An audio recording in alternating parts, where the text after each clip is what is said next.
හැමෝටම ස්ලයිඩ් එක පේනව නේද දැන්? ඔව් මැඩම්. හරි. ඔන්න මෙහෙයුම් පද්ධති කියන පාඩම තමයි පටන් ගන්න හදන්නේ. එහෙම නැත්නම් ඔපරේටිං සිස්ටම්. ප්‍රධාන වශයෙන් පරිගණකයක් එහෙම නැත්නම් කම්පියුටර් එකක් ගත්තහම කොටස් තුනකට ප්‍රධාන කොටස් තුනක් තියෙනවා. එකක් තමයි හાર્ඩ්වෙයා, අනිත් එක ෆර්ම්වෙයා, අනිත් එක සොෆ්ට්වෙයා. ඒ කියන්නේ දෘඩාංග, ස්ථිරාංග සහ මෘදුකාංග කියන කොටස් තුන.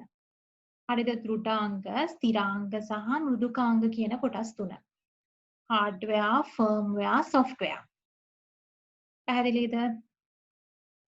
මේ ටික ලියා ගන්න. පරිගණකයක් දෘඩාංග වර්ණන තුල ලියා ගන්න හાર્ඩ්වෙයා කියලා. ස්ථිරාංග වර්ණන තුල ලියා ගන්න ෆර්ම්වෙයා කියලා. සහ මෘදුකාංග software යන අංග වලින් සමන්විත වේ. A computer consists of hardware, firmware and software. Hardware, firmware and software. ඔයාලා මේකෙන් hardware කියන එකයි software කියන එකයි නම් අහලා ඇති. firmware කියන එක නම් අහලා නැතුව ඇති. අපි දැන් ඒවා ටික දිගට කතා කරගෙන යනවා. එතකොට ඔයාලට තේරුම් ගන්න පුළුවන් වෙයි. මේ ටික ලියලා ඉවරද දැන්? තාම ලියනා ඉන්නවද? නෑ නේ. පුතේ ඔයාලට මේ ප්‍රසන්ටේෂන් එක පැහැදිලිව පේනව නේද?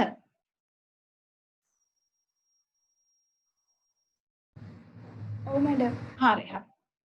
හරි ඊළඟට මම ඊළඟ ස්ලයිඩ් එකට යනවා. ස්ථිරාංග එහෙම නැත්නම් ෆර්ම්වෙයා. ෆර්ම්වෙයා කියන්නේ පටන මාත්‍ර මතකය. ඔන්න ඔය වචනේ අමුතු වචනයක්. හැබැයි ඔයාලා ඒකේ ඉංග්‍රීසි වචන නම් අහලා තියෙනවා. from කියන එක අහලා ඇති. read only memory කියන එක. from කියන්නේ read only memory. ස්ථිරාංග කියන්නේ මොකක්ද කියන එක කියන්න තමයි යන්නේ. ඒකේ පටන මාත්‍ර මතකය කියන්නේ නැත්නම් ROM කියන එක පරිගණකයේ මූලිකව ක්‍රියාත්මක කිරීමට. ඒ කියන්නේ පරිගණකයේ බූට් කරනවා කියන්නේ. මේ අපි ඔයාලට අහලා ඇති මේ වචනේ. බූට් වෙන්න එක හරියට බූට් වෙන්න එක කැඩලා තියෙන්නේ. එහෙම කියලා කියනවා ඇහිලා ඇති නේ. අන්න ඒක ගැන තමයි මේ කතාව වෙන්නේ. බූට් වෙන්නේ කියන්නේ ක්‍රියාත්මක වෙන මූලිකව ක්‍රියාත්මක වීමට අදාළ උපදෙස් දෙනවලු. උපදෙස් වෙනවලු ස්ථිරාංග වලින් වෙන්නේ ඒක. ස්ථිරාංග එහෙම නැත්නම් ෆෝර්ම්වෙයා කියන්නේ පටන මාත්‍ර මතකයේහි ස්ථාපනය වෙලා තියෙන පරිගණකයේ මූලිකව ක්‍රියාත්මක වීමට අදාළ උපදෙස්. The boot instructions stored in the ROM. ROM කියන්නේ read only memory කියන එක. are called firmware. firmware කියන්නේ මොකක්ද කියන එක තමයි අපි මේකෙන් කියන්නේ. ඊට පස්සේ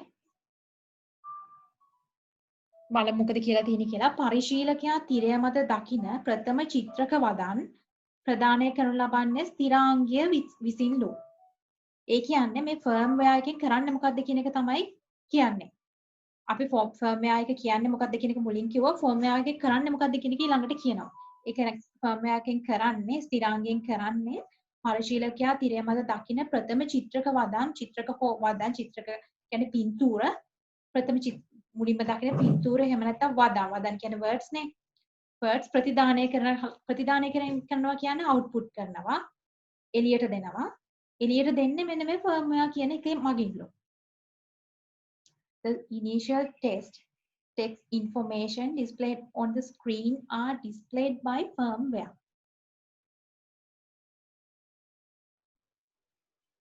The initial test information displayed on the screen are displayed by firmware.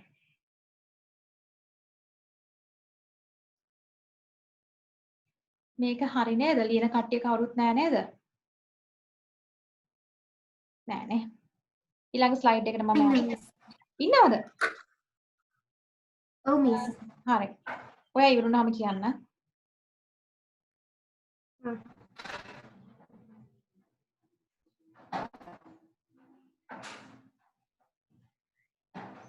හරි මිස්.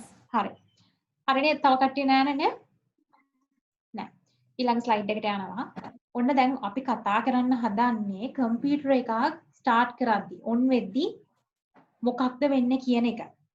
පරිගණකයක් ආරම්භ වෙද්දි ස්ටාර්ට් වෙද්දි ක්‍රියා කරන පිළිවෙල තමයි දැන් ඔන්න බලන්න යන්නේ. ඔන්න මේකෙදි කියනවා පරිගණකයට විදුලිය සපයලා තියෙනවලු. එහි මෙහෙයුම් පද්ධතිය ලබා ගැනීම වැඩ කිරීමේ හැකි අවස්ථාව දක්වා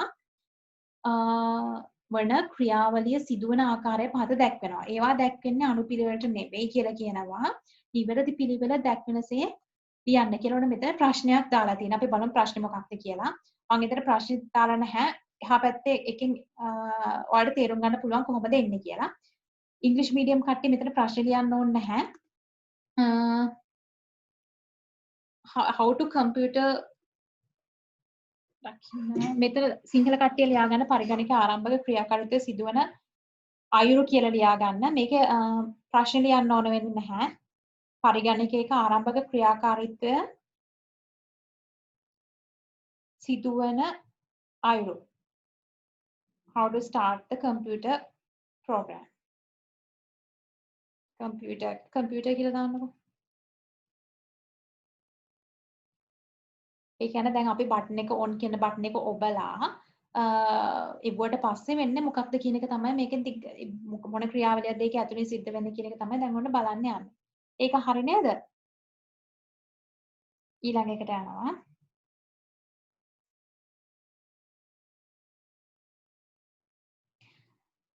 ඔන්න දැන් මෙතන දාලා තියෙනවා. මෙතන හැබැයි දාලා තියෙන්නේ පිළිවෙලට නෙවෙයි.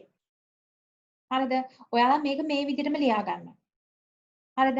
මේ ඒක A B C D E F කියලා දිගට දාලා තියෙනවා. ඔයාලා මේක මේ විදිහටම ලියා ගන්න. හැබැයි මේක ලියලා තියෙන්නේ මේ පිළිවෙලට නන් නෙවෙයි. මේක අපිළිවෙලට ලියලා තියෙන්නේ ඔයාලට තියෙන්නේ මේක පිළිවෙලට හදන්න. පළවෙනි එක A යටතේ තියෙනවා. මේක ඔයාලට ගොඩක් වෙලාවට MCQ ප්‍රශ්න වලට විභාගෙට එනවා. එහෙම නැත්නම් තෝරන්න දැන් ABCD අඳුන ගන්න පිළිවෙලට හදන්න ඒ වගේ ප්‍රශ්න වලට එනවා. ඒකින්ද ඔයාලා පොඩ්ඩක් මේක මතක තියාගන්න වෙනවා. පළවෙනි එක ලියා ගන්න මේ පිළිවෙලට නෙවෙයි. ඔයාලා අංක දාන්න ඕන. මම අංක දාන විදිහත් කියලා දෙන්නම්. ඔයාලා නිකන් හිතන්න කොහොමද මේකේ පිළිවෙල එන්න ඕනේ කියන එක. පළවෙනි එක A යටතේ ලියා ගන්න. post වැඩසටහනෙන් හඳුනාගත් boot sequence BOOTSEQUENCE boot sequence ही මේ මෙතන අමුතු වචන ටිකක් තියෙනවා කියලා බය වෙන්න එපා. ඒ ටික ඔයාලට මේක කරගෙන යද්දි තේරෙයි. කොහොමද වෙන්නේ කියලා ඒක සාමාන්‍ය නිකන් ඔයාලා වචනයක් විදිහට නිකන් හිතට ගත්තත් ඇති. මේක මේ දේ වෙන්නේ කියනක ඔයාලට මේක දැන් අන්තිම පිළිවෙල දුන්නට පස්සේ ඒක තේරුම් යයි ඔයාලට. post වැඩසටහනෙන් හඳුනාගත් boot sequence ही පළමු ආචයන උපක්‍රමයෙහි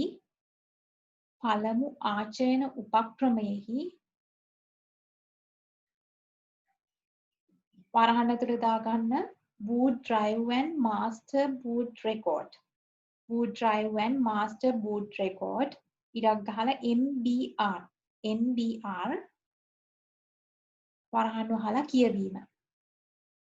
ඉංග්‍රීසි මීඩියම් කට්ටිය ඒ යටතේ ලියා ගන්න reads MBR master boot record කියන එක.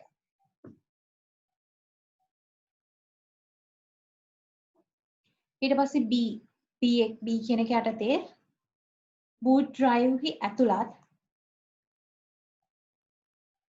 මෙහෙයුම් පද්ධතිය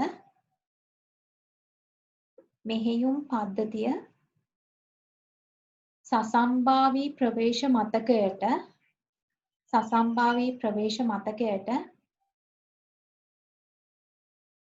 ප්‍රවේශනය කර ගැනීම boot drive හි ඇතුළත් මෙහෙයුම් පද්ධතිය සසම්භාවී ප්‍රවේශ මතකයට වරහන් ඇතුළේ RAM කියන එක ප්‍රවේශනය කර ගැනීම. B යටතේ ඉංග්‍රීසි මීඩියම් කට්ටිය B යටතේ ලියා ගන්න loads in the OS in boot drive to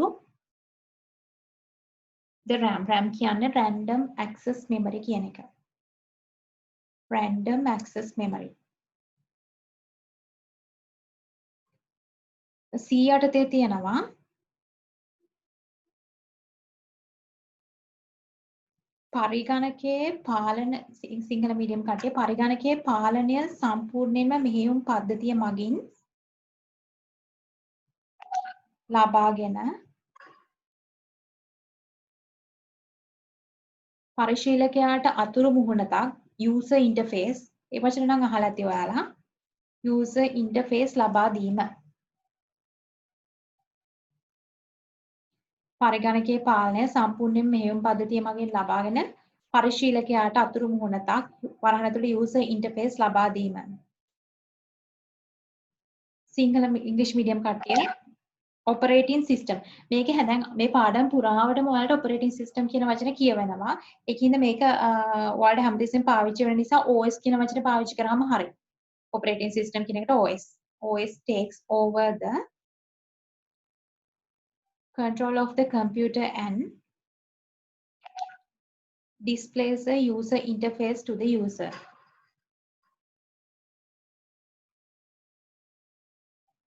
D යටතේ ලියා ගන්න සිංහල මීඩියම් කට්ටිය පරිශීලකයා විසින් පරිගණකයට විදුලි බලය සැපයීම. ඔයාලා මේ වෙනකොට ලියාගෙන ඉවරද? නෑ මිස්. හරි. පරිශීලකයා විසින් පරිගණකයට විදුලි බලය සැපයීම. English medium කට්ටිය user powers up the computer. User powers up the computer.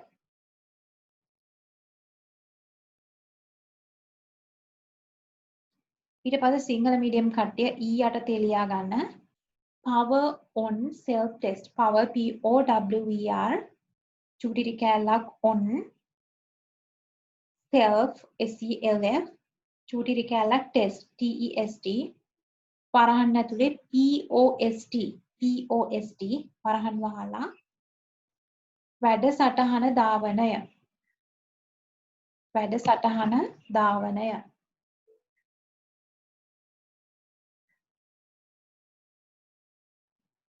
English medium කට්ටිය activate post power on self test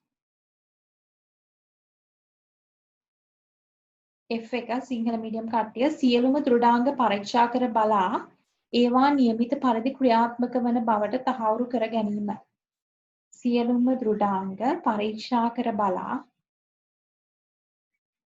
ඒවා નિયમિત පරිදි ක්‍රියාත්මක වන බවට තහවුරු කර ගැනීම English medium checks all the hardware and confirms that all functioning properly. හරි. දැන් අපි බලමු මේක මොකද්ද පිළිවෙල කියලා. මොන පිළිවෙලටද මේක යන්නේ කියලා. ඔන්න එනවා පළවෙනි එකට එන්නේ D. පරිශීලකයා මුලින්ම මොනව කරන්නත් කම්පියුටර් එකේ වැඩ පටන් ගන්න පරිශීලකයා මුලින්ම විදුලිය සපයන්න ඕන කම්පියුටර් එකට. පරිශීලකයා විසින් පරිගණකයට විදුලිය සපයන්න.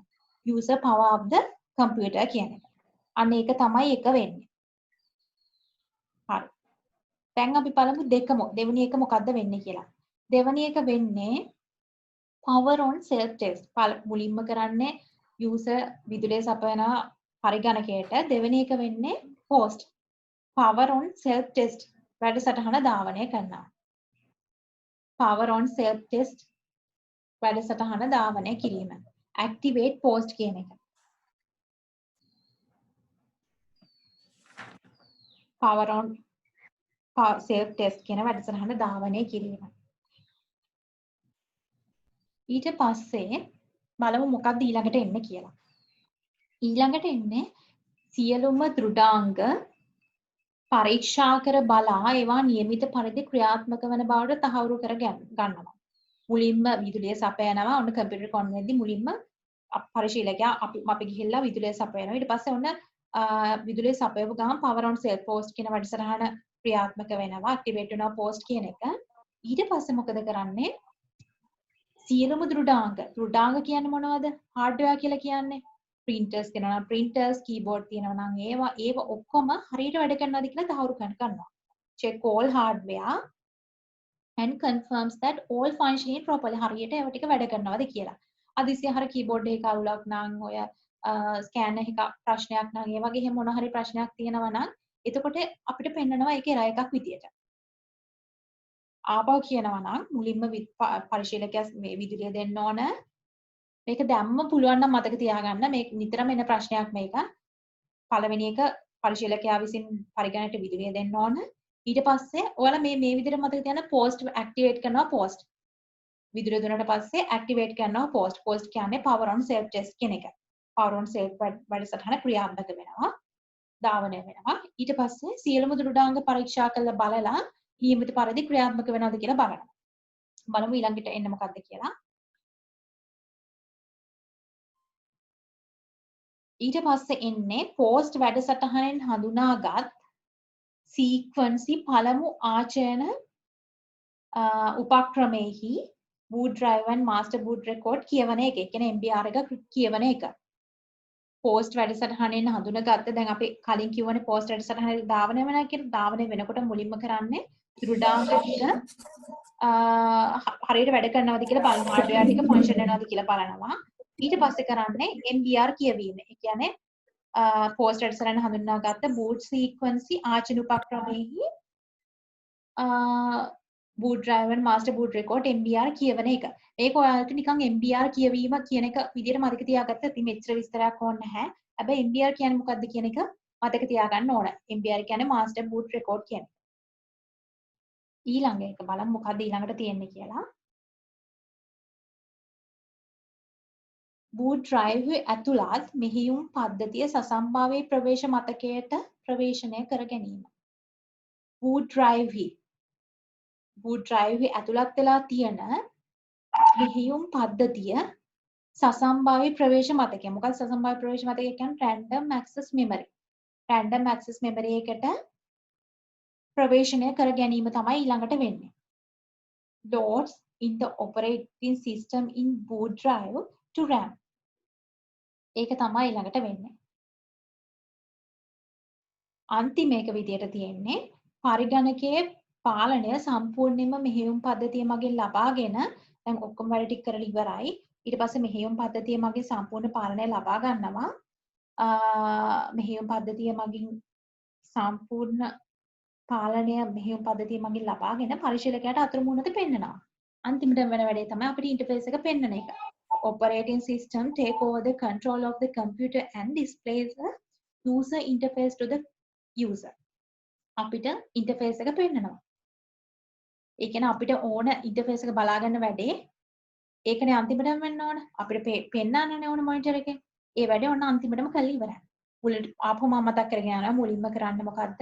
පරිශීලකයා විදුලි බලය ලබා දෙනවා. user power of the computer. දෙවෙනි එක වෙන්නේ post. power on self test වැඩසටහන ධාවනය වෙනවා. තුන්වෙනි වෙන්නේ ඊට පස්සේ දෘඩාංග ටික. hardware ඔක්කොම ටික function වෙන හොඳට function වෙනවද කියලා බලනවා. ඊට පස්සේ වෙන්නේ MBR එක read කරනවා. master boot record එක read කරනවා. පස්වෙනියට වෙන්නේ boot drive ඇතුළත් මෙහෙයුම් පද්ධතිය සසම්භාව්‍ය ප්‍රවේශ මතකයට ප්‍රවේශනය කර ගැනීම වෙන්නේ. 6 වෙනි එක පරිගණකයේ පාලනය සම්පූර්ණයෙන්ම මෙහෙයුම් පද්ධතිය මගින් ලබාගෙන පරිශීලකයාට අතුරුම අන්තිමට වෙන්නේ ඉතින් අපිට පෙන්නන එක. කියන අතුරුම user interface එක පෙන්නන එක. user interface එකක් කියන්නේ අපිට කම්පියුටර් එකේ පෙන්නන දේ. ඒ කියන්නේ මොන හරි වැඩක් කරගන්න නම් අපිට user interface එකක් පෙන්වනවා. අපිට user ට කරන්න තියෙන දේ. user කරන දේ තමයි අපිට කරන්න ඕන දේ තමයි පෙන්වන්නේ. මොන හරි අපි හිතමුකෝ මොන හරි data ටිකක් එන්ටර් කරන්න කියලා. දත්ත මොන හරි නමක් එන්ටර් කරන්න තියෙනවා. මේ වගේ අන්තිමට මේ වගේ එකක් පෙන්වනවා කියලා තමයි කියන්නේ. හරි. අපි ඊළඟ එකට යමු. දැන් බලමු අපි මෘදුකාංග. මෘදුකාංග කියන එකේ ඒක ඔක්කොම ටික ඔයාලා දැන් හරිය නේද ලියාගත්ත නේද? කලින් ස්ලයිඩ් එකේ. ඊළඟ එකට යමු මෘදුකාංග කියන එකේ මෘදුකාංග ප්‍රධාන වශයෙන් කොටස් දෙකකට බෙදෙනවා. මේක ලියා ගන්න. මෘදුකාංග කොටස් දෙකකට බෙදෙනවා. මේ විදිහටම ඔයාලා ලියා ගන්න බෙදාගෙන. එතකොට ඔයාලා මතක තියාගන්නත් ලේසි මේක. පද්ධති මෘදුකාංග, යෙදවුම් මෘදුකාංග. සිස්ටම් software, application software කියලා දෙකක් තියෙනවා. පද්ධති මෘදුකාංග සහ යෙදවුම් මෘදුකාංග. system software, application software. ඊට පස්සේ පද්ධති මෘදුකාංග කියන එක ආයෙ බෙදෙනවා මෙහෙයුම් පද්ධති, උපයෝගීතා මෘදුකාංග, භාෂා පරිවර්තක මෘදුකාංග. මෙහෙයුම් පද්ධති, උපයෝගීතා මෘදුකාංග, භාෂා පරිවර්තක මෘදුකාංග කියලා කොටස් තුනකට බෙදෙනවා. ඒ කියන්නේ operating system,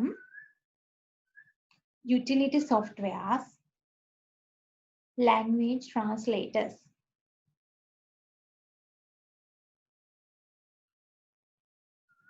ඊට පස්සේ මේකෙදි භාෂා පරිවර්තක මෘදුකාංග කියන එක ආය කොටස් තුනකට බෙදෙනවා.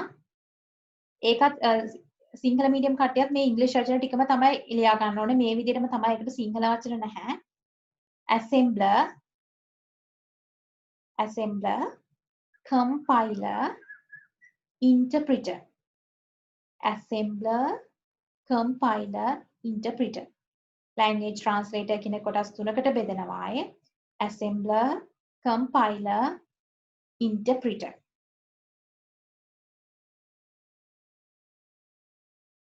ඊට පස්සේ application software එක ගත්තාම ඒවට තියෙන උදාහරණ ටික සිංහල කට්ටියත් ලියා ගන්න. word processing කියන එක.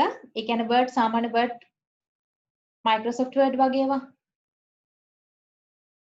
කවුද මේ ඉතල ගහන්නේ? Microsoft Word වගේ ඒවා තමයි word processing කියලා කියන්නේ. වදන් සැකසුම් මෘදුකාංග කියලා ලියා ගන්න. ඊට පස්සේ spreadsheet. spreadsheet කියන්නේ උදාහරණයක් විදිහට ගත්තොත් Excel වගේ ඒවා. Excel. spreadsheet. ඊට පස්සේ database. දත්ත පාදක කියලා කියනවා. ඉංග්‍රීසි වලින් ලියාගත්තත් කමක් නැහැ සිංහල කට්ටිය. මේ ඔයාලට විභාගෙදී යන්න ඒ වගේ දේවල් වලට ඒ විදිහටම ලකුණු දෙනවා. spreadsheet database කියලා තිබ්බත් ඒක ප්‍රශ්නයක් නෑ ඔයාලට ඒ විදිහට ලකුණු දෙනවා. මේ සිංහලෙන් ලියන්න පුළුවන් වදන් සැකසුම් දත්ත පාදක කම්පියුටර් ගේම්ස් වගේ වෙනවා නම් ඉතින් කොහොමත් ඒ විදිහටම ලියන්න ඕන. පරිගණක ක්‍රීඩා ඔය එහෙම ලියන්න පුළුවන් ඒ වගේ ලියන්න. ඊට පස්සේ පරිගණක ක්‍රීඩා web browsers ඒව තමයි application softwares වලට තියෙන උදාහරණ. දැනට ඔයාලා මේ ටික ලියාගෙන තියෙන්නේ තාම ලියන කට්ටිය ඉන්නවද? නෑ නේද? නෑ නේ. හරි. අපි ඊළඟ එකට යමු. ඔයාලගේ පොතේත් මේක තියෙනවා. ඔන්න දැන් ඔයාලට මේ application software, system software, hardware කියන එක පැහැදිලි වෙන්න තමයි මෙන්න මේක ඇඳලා තියෙන්නේ. මේ විදිහට රවුමක් වදින්න ඕනේ නැහැ. මේ ටික ඔයාලා පැහැදිලි වෙන විදිහට ලියා ගන්න. ඔයාලට පැහැදිලි වෙන විදිහට. අපි බලමු මුලින්ම application software කියන්නේ මොකක්ද කියලා. application softwares වලට උදාහරණ තමයි අපි කලින් කිව්ව මේක. කලින් මෙතනදී කතා කරේ මේ application software කියන එක. ඒක තව ටිකක් පැහැදිලි කරන්න මේ යන්නේ. application softwares වලට උදාහරණ තමයි දත්ත සමුදාය. දත්ත සමුදාය කියන්නේ database කියන එක. application software database. පරිගණක ක්‍රීඩා, computer games කියන එක. application softwares කියන එකට උදාහරණයක් තමයි වදන් සැකසුම්, word processing කියන එක. ඊට පස්සේ පැතුරුම්පත්. ඒ කියන්නේ spreadsheet, Excel වගේ ඒවා. පැතුරුම්පත්, spreadsheet කියන එක. ඊට පස්සේ web අතරිසු. මොනවද මේ web අතරිසු කියන්නේ? web අතරිසු කියලා කියන්නේ web browsers. ඔයාලා අහලා ඇති Mozilla, Firefox, Opera, Chrome එන්නේ වගේ Internet Explorer එන්නේ වගේ වලට තමයි web අතරිසු කියලා කියන්නේ. සිංහලේ web browsers වලට මේ කියන සිංහල නම තමයි web අතරිසු. අතරිසු කියන එක. ඊට පස්සේ පරිගණක මෘදුකාංග. අපි බලමු පරිගණක මෘදුකාංග කියන්නේ මොනවද කියලා. ඒකත් ප්‍රධාන වශයෙන් කොටස් දෙකකට බෙදනවා. එකක් තමයි මෙහෙයුම් පද්ධති. ඒ කියන්නේ operating systems. අනිත් එක උපයෝගීතා මෘදුකාංග. ඒ කියන්නේ utility softwares කියන එක. ඊළඟ එක hardware. hardware කියන එක දන්නවා ඔයාලා. keyboard, mouse, projectors, scanners ඒ වගේ ඒවා තමයි hardware එකකට අයිති වෙන්නේ. හරි ඊළඟ එකට යන්න. මේ කෝල ලියාගෙන නේද තියෙන්නේ ඔක්කොම. දීපු නැති කට්ටිය කවුරුත් නැහැ නේද? දීපු නැති අය. මැඩම් පොඩ්ඩක් හරි. පුතේ ඔයාලා ලියලා ඉවරනාම කියන්න.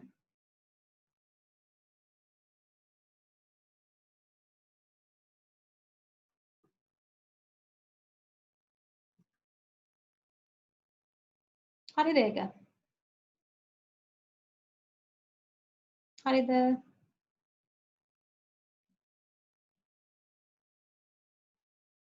ලියන කට්ටිය කවුරුත් නැහැ නේද? හරි. ඊළඟ එක. දැන් අපි යෙදව මෘදුකාංග එහෙම නැත්නම් ඇප්ලිකේෂන් software කියන එක ගැන කතා කරන්න යන්නේ. ඒ කියන්නේ යෙදව මෘදුකාංග කියලා කියන අපි සාමාන්‍යයෙන් එදිනෙදා වැඩ කටයුතු කරද්දී පාවිච්චි කරන මෘදුකාංග තමයි මේ ඇප්ලිකේෂන් softwares කියලා කියන්නේ. උදාහරණයක් විදිහට මෙතන දාලා තියෙනවා වදන් සැකසුම් මෘදුකාංග.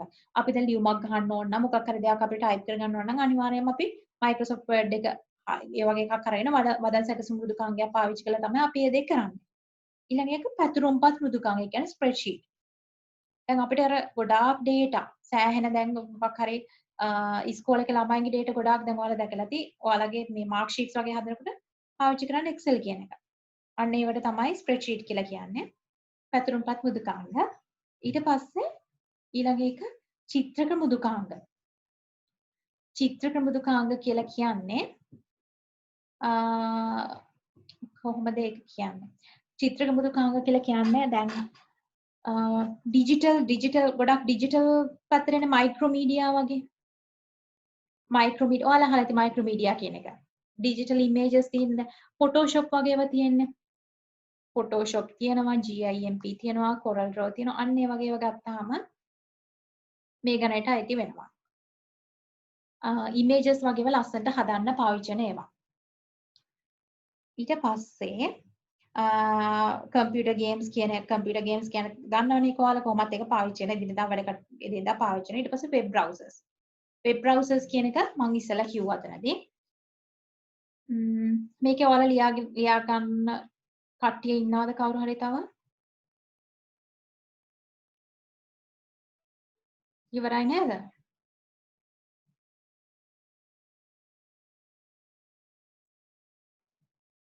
ඊළඟට අපි බලමු උපයෝගීතා මෘදුකාංග. උපයෝගීතා මෘදුකාංග කියන්නේ මොනවද කියලා. අපි දැන් නමින් බලමු. දැන් මෙතනදී යෙදව මෘදුකාංගය යටතේ අපි ඉගෙන ගත්තා කියන්නේ සාමාන්‍ය දිනදා පාවිච්චි කරන දේවල් තමයි. එතන උපයෝගීතා මෘදුකාංග එදිනදා පාවිච්චි කරනවා වගේම ඒක උපයෝගී කරගන්නවා මොන හරි වැඩකට. උදාහරණයක් තමයි අපිට දැන් මෙතනදී දීලා තියෙන මෙහෙයුම් පද්ධතියේ ක්‍රියාවලිය කාර්යක්ෂම කරගන්න. ඒ කියන්නේ දැන් අපිට කම්පියුටර් එකේ තියෙනවනේ එක දැන් කම්පියුටර් එක ඇතුලේ කාර්යක්ෂමතාව වැඩි කරගන්න කම්පියුටර් එකේ තියෙන විවිධ එරර්ස් එන එක නවත්තන්න එන්නේ වගේ වල පාවිච්චි කරන ඒවා තමයි මේ උපයෝගීතා මෘදුකාංග කියලා කියන්නේ. උදාහරණයක් විදියට උපස්ත මෘදුකාංග බෑකප් කරනවා කියලා තියෙනවනේ ඔන්න හිතන්න මොන හරි දෙයක් තියෙනවා මොන හරි data ටිකක් තියෙනවා අපි හිතමු ඔන්න ඔයාලගේ mark sheet එකක් කියලා ඒ mark sheet එක මට ඊළඟ අවුරුද්දට ඕන වෙනවා හැබැයි මම ඒක කම්පියුටර් එකේ දාලා තියෙනවා නම් තව ටික දවසකින් මගේ කම්පියුටර් එකට මොකක් හරි වුණොත් ආයේ එතකොට මට ඒක පාවිච්චි මට ඒක නැති වෙනවා ඒ mark sheet එක හොයාගන්න නැති වෙනවා මොකද කම්පියුටර් එකනේ තියෙන්නේ කොහොමද කම්පියුටර් එකෙන් ගන්නෙ හැබැයි මම ඒක පෙන් එකකට දාලා අරන් තියලා තිබ්බොත් පෙන් එකේ දාලා තිබ්බොත් නැත්නම් වෙන තවත් කම්පියුටර් එකකට හරි ලැප්ටොප් එකකට හරි මොකක් හරි එකකට දාලා තිබ්බොත් එතකොට ඒක නැති වෙන තියෙන සම්භාවිතාව අඩුයි. එතකොට මේ දෙක මැෂින්ස් දෙකම කරුණොත් තමයි හැමෝම නැති වෙන්නේ. එහෙනම් පෙන් එකක් නැති වුණොත් තමයි නැති වෙන්නේ. එතකොට ඒකට වෙන්න තියෙන හානිය අඩුයි. එන්නේ වගේ අපි ඒ තියෙන දේ අරගෙන දැන් අපි ළඟ ඒ තියෙන මාක් ෂීට් එක තව දෙයකට ගන්නවා. ඒ කියන්නේ අපි ඒ තව දෙයකට අරගෙන අපි පස්සේ පාවිච්චි කරන්න ඒක තියාගෙන ඉන්නවා. අපිට ඕන පාවිච්චි කරන්න. අන්න ඒ වගේ ඒකට තමයි බෑකප් කරනවා කියලා කියන්නේ. උදාහරණයක් විදිහට ගත්තොත් ඔයාලා හිතන්න බැංකුව. බැංකු ගත්තාම බැංකුවල දවසකට සෑහෙන ප්‍රමාණයක් මිනිස්සු ගනුදෙනු කරන්න එනවා. ඒ ගනුදෙනු කරන්නේ සල්ලි වලින්. ඒක ලේසි වැඩක් නෙවෙයි ඒක. පොඩි හරි ගාණක වැරදීමක් වුණොත් එහෙම ඒක එයාලට බැංකුවෙන් සල්ලි ගෙවන්න වෙනවා. ඒක මිනිස්සුත් එක්ක තියෙන ඒතර මිනිස්සුත් කැමති නෑ ඒකෙන් ගනුදෙනු කරන්නේ බැංකුවෙන්. ඒ වගේ ප්‍රශ්න ඇති වෙන්න පුළුවන්. ඒක හින්දා බැංකු කරන්නේ මොකක්ද? ඒ යන්න පැයක් පාසා කියලා හිතනකො දවසක් ගානේ හරි එයාලා ඒ එදිනෙදා වෙච්ච ට්‍රාන්සැක්ෂන් වල එදිනෙදා වෙච්ච ගනුදෙනු වල විස්තර ඔක්කොම එයාලා ඒක පෙන් එකකට හරි මොකක් හරි ඩිස්ක් එකකට හරි ගබඩා කරලා තියාගන්නවා. අන්න ඒකට තමයි බෑකප් කරනවා කියලා කියන්නේ. අන්න ඒ බෑකප් කරනවා කියන දෙයට මෘදුකාංග අවශ්‍ය වෙනවා. උපස්ථ මෘදුකාංග කියන්නේ ඉන්නේ මේ විදිහට බෑකප් කරන්න පාවිච්චි වෙන මෘදුකාංග. ඊට පස්සේ ඩිස්ක් සුපිරික් සීම කියලා කියන්නේ. ඒ කියන්නේ ඩිස්ක් චෙකින් කියන එක. ඊට පස්සේ ඩිස්ක් විභාගීකරණය. එතන ගත්තාම අපේ කම්පියුටර් එක ගත්තාම කම්පියුටර් එකේ දැන් හાર્ඩ් ඩිස්ක් එකේ වුණත් අපි දැන් මොන හරි software එකක් දාලා softwares ගොඩාක් දාලා තියෙනවා එක documents තැම්පත් කරලා තියෙනවා ඒ කොච්චර තැම්පත් කරත් අපිට පෙන්නනවා මෙන්න මෙච්චර ප්‍රමාණය ඉඩ තියෙන්නේ කියලා. හැබැයි තැම්පත් කරද්දී චුටි තව ඉඩ ඉතුරු වෙනවා. ඒ ඉඩ ඉතුරු වෙන ගමන් තමයි ඒක මේ ප්‍රමාණය තියෙනවා කියලා කියන්නේ. එන්නේ ඒ ගොඩක් පොඩි ඉඩ ප්‍රමාණයක් ඉතුරු වෙච්ච එක තවත් අලු කළ ඒ ඉඩ ප්‍රමාණයක් ආපහු ගන්න එක ස්පේස් එකට එකතු කරගන්න එක empty ස්පේස් එකට එකතු කරගන්න එක තමයි මෙන්න මේ ඩිස්ක් විභාගීකරණය කියලා කියන්නේ. ඊට පස්සේ උපාංග දාවක. දැන් ඔයාලා කම්පියුටර් එකක් ගත්තාම ඔයාලා දැකලා ඇති C drive එක, D drive එක ඒ විදිහට එක විදිහට drives විදිහට බෙදලා තියෙනවා. අන්න ඒකට තමයි disk drivers කියලා කියන්නේ. ඊළඟ එක antivirus software. ඒක නම් දන්නවා එක විදිහ වයිරසස් එනවා කම්පියුටර් එකට කාලෙන් කාලෙට. ඒ වයිරස් වලින් ආරක්ෂා වෙන්න නම් පෙන් එක පාවිච්චි කරද්දී පෙන් හරහා අපිට වයිරස් කම්පියුටර් එකට එන්න පුළුවන්. එන්න ඒකට මේ ඇන්ටිවයිරස් software කියන එක පාවිච්චි කරන්න පුළුවන්. එතකොට මේ ඇන්ටිවයිරස් software එකක් ප්‍රධානම දේ තමයි මේ ඇන්ටිවයිරස් software එකක් මුදල් ගෙවලා ගන්න තියෙන. එහෙම නැත්නම් ඉන්ටර්නෙට් එකේ ප්‍රී ඩවුන්ලෝඩ් කරගන්න තියෙනවා. හැබැයි අපි ප්‍රී ඩවුන්ලෝඩ් කරගත්තොත් අවස්ට වගේ කියන softwares තියෙනවා. ඒක එහෙම ප්‍රී ඩවුන්ලෝඩ් කරගත්ත අපිට කාලෙන් කාලෙට ඒක මේ අප්ඩේට් කරන්න ඕන. ඒ කියන්නේ ඒක ලින්ක් එකක් තියෙනවා. ඒ ලින්ක් එක හරහා අප්ඩේට් කරන්න සිද්ධ වෙනවා. එහෙම නැත්නම් අපිට ඒකෙන් පාවිච්චි කරන්න බැරි වෙනවා. හැබැයි ඒ අරන් අපිට තව තියෙන සල්ලි ගෙවලා ගන්න පුළුවන්. මේ ඇන්ටිවයිරස් softwares තියෙන සල්ලි ගෙවලා ගන්න පුළුවන්. ඒ වගේ software එකක් ගත්ත අපිට ප්‍රශ්නයක් නැහැ. අපිට ඒක මේ ඕන තරම් කාලයක් පාවිච්චි කරන්න පුළුවන්. හැබැයි ඒක ටිකක් මිලෙන් අධික වෙනවා. ඊළඟ එකට අහමු. ඊළඟට භාෂා පරිවර්තක මෘදුකාංග language translators කියන එක. මේක ගත්තාම පරිගණක භාෂා මගින් ලියන ලද ප්‍රභවකේත යන්ත්‍ර භාෂාවට පරිවර්තනය කරනු ලබන මෘදුකාංග. දැන් ඔයාලට ඉස්සරහට 11 වසරේදී උගන්වනවා HTML language එක. ඊට පස්සේ Pascal කියලා language එකක් උගන්වනවා. ඒ වගේ පරිගණක භාෂාවලින් ලියන ලද කේත යන්ත්‍රයට තේරුම් ගන්න පුළුවන් විදිහට පරිවර්තනය කරන්නේ මෙන්න මේවා. අර්ථ වින්‍යාසකය, සම්පාදකය, assembler කියන ඒවා. assembler, compiler, interpreter. Sinhala medium කට්ටිය ලියා ගන්න එකේ පරිගණක භාෂා මගින් ලියන ලද ප්‍රභවකේත යන්ත්‍ර භාෂාවට පරිවර්තනය කරන ලබන මෘදුකාංග. ඉංග්‍රීසි කට්ටිය ලියා ගන්න a computer program පරණතර software කියලා ලියන්න is made up by using a set of instruction codes. ඒ කියන්නේ program එකක් හැදිලා තියෙන්නේ එහෙම නැත්නම් software එකක් හැදිලා තියෙන්නේ instruction ගොඩකින් codes වලින්. ඒ කියන්නේ ඔයාලට තව ඉස්සරහට මේක උගන්වනවා Pascal HTML වගේ code භාෂාවන් උගන්වද්දී ඔයාලට තේරුම් යයි එතකොට මේකෙදි instruction set of instruction ඒ කියන්නේ කරන්න ඕන දේ කියනවා. මේකෙන් මේක වෙන්නේ. මොනවා හරි මේ පේලියක් print කරන්න නම් මොකක් හරි නමක් print කරන්න නම් අපි ඒකට අදාළ instruction එක දෙන්න ඕනේ. ඒක තමයි අපේ language එකෙන් කරන්නේ. Set of instruction codes. These instructions are written in high level languages. These instructions are written in high level languages which are very close to human language. ගොඩක් වෙලාවට මේ instruction ලියලා තියෙන්නේ high level language වලින් ඒවා ගොඩාක්ම ළඟයි මිනිස්සුන්ගේ සාමාන්‍ය language එකට. ඉංග්‍රීසි වගේ language එකට ගොඩක්ම ළඟයි. ඒ කියන්නේ තේරුම් ගන්න පහසු වෙන්න තමයි මේ විදිහට එහෙම ලියලා තියෙන්නේ. These high level language are translated into machine language. ඒ කියන්නේ අන්න ඒ විදිහට මිනිස්සුන්ට තේරුම් ගන්න පුළුවන් high level language එකකින් මොන හරි දෙයක් instruction එකක් දුන්නහම හැබැයි ඒක machine එක තේරුම් ගන්න නැහැනේ. machine එකට තේරුම් ගන්න විදිහකට අපි ඒක machine එකෙන්ම හදා ගන්නවා. එතකොට එයා ඒක තේරුම් ගන්නේ බිංදුව හා එක විදියට. machine language එක. ඒ කියන්නේ බිංදුව එක කියන එක පාවිච්චි කරලා එයා ඒක තේරුම් ගන්න විදියට හදා ගන්නවා. machine language වරන් ඇතුළේ zeros and ones දාන්න. which are understood by the computer by language translators. මෙන්න මේ වැඩේ කරන්නේ language එක මිනිස්සුන්ට තේරුම් ගන්න පුළුවන් විදිහට අපි ලියන language එක machine එකට තේරුම් ගන්න පුළුවන් විදිහට හදන්නේ මෙන්න මේ assembler, compiler, interpreter කියන තුන් දෙනා. ඒ කියන තුන් දෙනාගෙන් එක්කෙනෙක් හිටියම ඇති.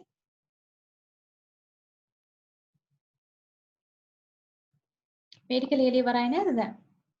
ලියන කට්ටිය කවුරුත් නැහැ නේද? ඊළඟ එක අපි බලමු මෙහෙයුම් පද්ධති වර්ගීකරණය. මෙහෙයුම් පද්ධති මොන විදියේද තියෙන්නේ කියලා අපි බලමු. Types of operating system. පළවෙනි එක තමයි ඒක පරිශීලක. ඒකට කියනවා single user. ඒක පරිශීලක. එහෙම නැත්නම් single user. උදාහරණ දීලා තියෙනවා MS-DOS operating system. මේ MS-DOS operating system කියන එක ඔයාලගේ සාමාන්‍ය කම්පියුටර් එකේ තියෙනවා. ඔයාලට ගිහිල්ලා ගහන්න තියෙන්නේ අර සර්ච් කරන තැන තියෙනවානේ සර්ච් කරන තැන CMD කියලා ගහන්න.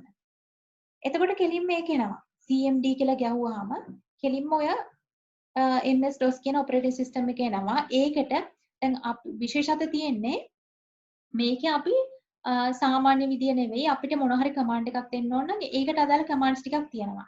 දැන් date time එක මට දැනගන්න ඕන නම් date time. ඒ වගේ විශේෂ commands ටිකක් තියෙනවා. එන්නේ commands ටික මතක තියාගන්න ඕනේ. ඒ විදිහට තමයි ඒකෙන් ඒකත් එක්ක අපි කතා කරන්නේ. ඒකත් එක්ක අපි වැඩ කරන්න වෙන්නේ. දැන් මේවා වැඩ කරද්දී නම් අපිට images තියෙන අරකේ අර operating system එකත් එක්ක වැඩ කරද්දී එහෙම නැහැ. කිසිම image එකක් නැහැ. අර විදිහට ඊට අදාළ වචන දෙන්න ඕන command එක එහෙම නැත්නම් දෙන්න ඕනේ. ඊට පස්සේ තමයි එයා අපිට reply කරන්නේ. ඊට පස්සේ දෙවෙනි එක බහු පරිශීලක. අතරදී වෙන්නේ අනිත් දේ තමයි එක user කෙනයි.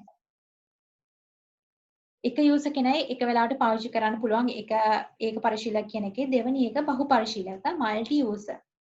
උදාහරණ විදිහට දීලා තියෙන Linux එක Windows server කියන එක.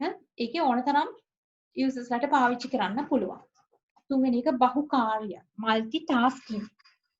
වැඩ ගොඩක් එක සැරේ කරන්න පුළුවන් කියන එක.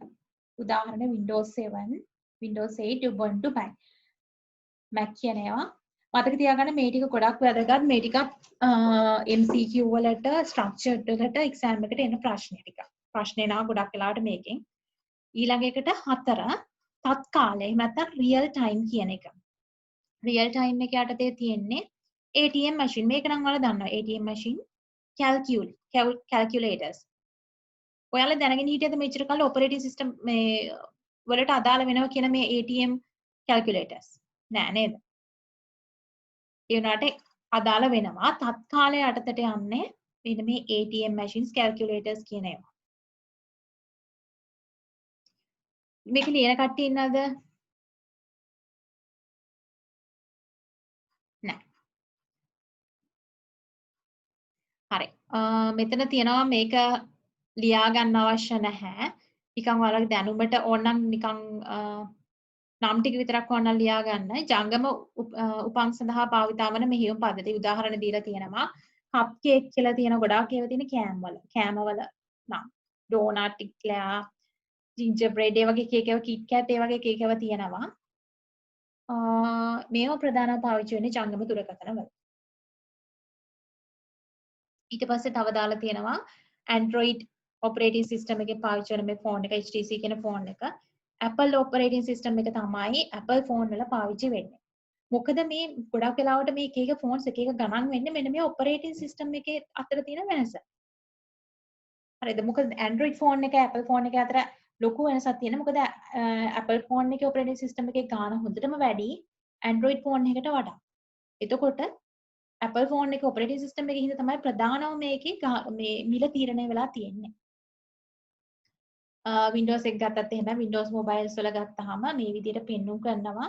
ඔයාලා මේව නම් දැකලා ඇති මං හිතන්නේ. එතකොට ඒ වගේ තමයි අපිට දැන් Windows එක ගත්තත් Apple එකට වඩා මිලෙන් අඩුයි Windows operating system එක තියෙන mobile phone එකක් ගත්තා.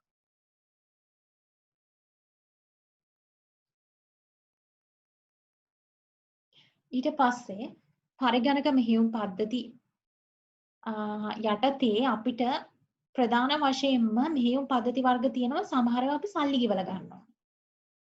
සමහර ඒවා free and open source. ඒ කියන්නේ සල්ලි ගෙවන්න ඕනේ නැහැ. ඒ වගේම අපිට ඒවා වෙනස්කම් කරන්නත් පුළුවන්. කෝඩින් වලට අදාළව ඒ වෙනස්කම් කරන්නත් පුළුවන්. මේ Windows එක ගත්තාම Windows එකට අනිවාර්යයෙන්ම සල්ලි ගෙවන්න ඕන. දැන් අපි ලැප්ටොප් එකක් ගත්තාම ලැප්ටොප් එකේ ගාණ තීරණය වෙන්නේ මෙන්න මේ Windows operating system එකේ තියෙන ගාණත් එක්ක. ලැප්ටොප් එකේ ගාණට වඩා තව ටික ගාණ වගේම තවත් පොඩි ගාණක් එකතු වෙනවා මෙන්න මේ operating system එකට. එතකොට operating system එකට සෑහෙන ගාණක් මේ ලැප්ටොප් එකට සමානම වගේ යනවා. ඉතින් එතකොට දැන් මෙතන ගත්තාම Windows 3.11 කියන එක ගත්තාම Windows වල පරණ මේක. ඒක ඔයාලට පේනවා මෙතන අර Windows 10 එකත් එක්ක ගලවුවම ඒක users ලාට එච්චර friendly නැහැ Windows 3.11 කියන එකට වඩා. ඒක friendly නැහැ 3.11 කියන එක friendly නැහැ. හරිම පාට නැහැ. ටිකක් කැතයි වගේ ඒ වගේ Windows 8 එක ගත්තාම ඊට වඩා දියුණු වෙලා. Windows 10 එක ගත්තාම හොඳටම දියුණුයි. ගොඩාක්ම users ලාට පාවිච්චි කරන්න ලේසි. පාවිච්චි කරන්න ආස හිතෙනවා. ඒ විදිහට තමයි ඒක හදලා තියෙන්නේ. මෙතන ගත්තාම මෙතන ඔයාලට හොඳටම පැහැදිලි කරලා තියෙනවා කොහොමද මේ operating system කාලෙන් කාලට වෙනස් වෙලා තියෙන්නේ කියලා. අනිත් දේ Windows කියන එක අනිවාර්යයෙන්ම සල්ලි ගෙවලා ගන්න ඕන operating system එකක්. ඔන්න දැන් ඊළඟට තියෙනවා නොමිලේ. නොමිලේ භාගත කරන්න. ඒ කියන්නේ නොමිලේ download කරගන්න පුළුවන් softwares. පළවෙනි එක Linux. ඊළඟ එක MS-DOS. මම කිව්වා MS-DOS කියන එක ගන්න විදිය. අර search කියන එකට ගිහලා CMD කියලා ගැහුවාම කෙලින්ම MS-DOS කියන operating system එක මේ විදියට එනවා. මෙන්න මේ කළු පාටට තියෙන මේ විදියට එනවා. හැබැයි මේකේ තියෙන වෙනස තමයි අර මේ දෙකත් එක්ක අතර Windows 10 එකයි Linux එකයි නෙවෙයි DOS එක අතර තියෙන වෙනස ගත්තොත් පේන්නේ Linux DOS එක ගත්තාම DOS එකේ එහෙම කිසිම මේ user friendly ගතියක් නැහැ. හැබැයි Windows 10 එක ගත්තාම හොඳටම user friendly. ඒකේ පාට තියෙනවා අර වෙනම icons තියෙනවා. හැබැයි මේකේ එහෙම කිසිම දෙයක් දකින්න ලැබෙන්නේ නැහැ. Linux එක ටිකක් ඊට වඩා හොඳයි. හැබැයි මේකෙත් අපිට commands වලිනුත් තමයි command වලින් තමයි ගොඩක් වෙලාවට අපිට වැඩ කරගන්න වෙන්නේ. මේක ඔයාලා ලියා ගන්න මෙහෙයුම් පද්ධති කියන පරිගණක මෙහෙයුම් පද්ධති මුදල් ගෙවා ලබා ගන්න පුළුවන් කියන එකත් ලියන්න. මුදල් ගෙවා ලබාගත හැකි කියන එකට උදාහරණ විදියට Windows කියන එක ලියන්න.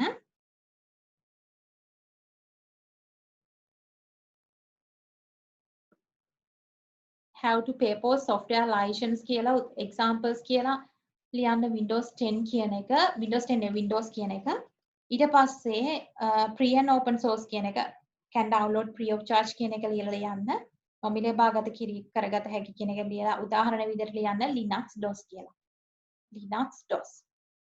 මේකත් ඔයාලට exam එකට එන එකක්.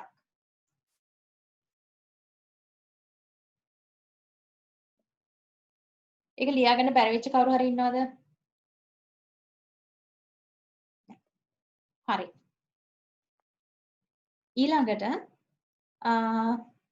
තව එකක් තියෙනවා සම්පූර්ණයෙන්ම නොමිලේ භාගත කරන්න පුළුවන් එකක්. හන්තාන ලිනක්ස් කියලා එකක් තියෙනවා. ඒකත් ඒ වගේම තමයි නොමිලේ භාගත කරන්න පුළුවන්. ඊට පස්සේ Ubuntu කියන එකක් තියෙනවා. ඒකත් නොමිලේ භාගත කරන්න පුළුවන් එකක්. නොමිලේ ඩවුන්ලෝඩ් කරගන්න පුළුවන් එකක්. ඒකත් ලියා ගන්න උදාහරණ විදියට Ubuntu Hantana Linux. free and open source.